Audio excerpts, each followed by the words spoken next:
Perkenalkan, nama saya Ripka Perawati Butar-Butar dengan NIM 712020-147. Saya akan membahas mengenai perbedaan gereja Barat dan gereja Timur sebagai tugas akhir semester saya di mata kuliah Sejarah Agama Kristen. Perbedaan antara gereja itu sering terjadi. Salah satu contohnya adalah perbedaan gereja Barat dan gereja Timur.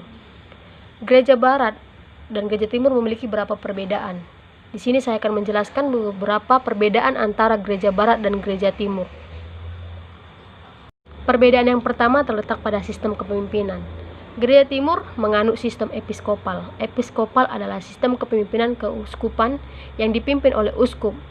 Bagi gereja Timur, keuskupan ini adalah sebuah kehormatan. Namun bagi gereja Barat, keputusan itu termutlak oleh paus. Pauslah berhak memutuskan segala keputusan dan mengeluarkan sebuah keputusan yang harus dipatuhi oleh setiap orang.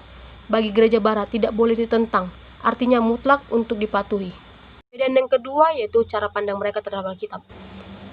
Gereja Timur memandang bahwa Alkitab adalah sebuah otoritas yang tinggi, sedangkan gereja Barat mereka berhak membuat ketetapan-ketetapan baru yang di luar dari kitab suci yang sudah ada.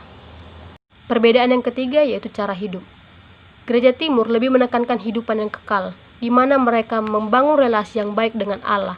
Sedangkan gereja Barat lebih menekankan jiwa sosial mereka terhadap sesama umat masyarakat untuk memperoleh kehidupan yang benar.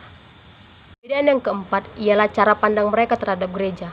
Menurut gereja Timur, Roh Kuduslah yang menjaga gereja, yang membimbing gereja. Sedangkan menurut gereja Barat, bahwa gereja itu tidak pernah salah. Gereja itu selalu benar dan tidak pernah tercelah. Dan perbedaan yang kelima yaitu cara hidup para pemimpin.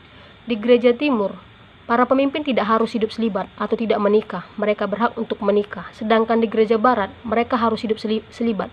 Baik suster, pastor, ataupun paus, mereka tidak menikah. Mereka tidak berhak memiliki suami atau istri. Mereka harus hidup selibat, layaknya suci, tidak bercelah. Keenam yaitu cara mereka mengabarkan Injil.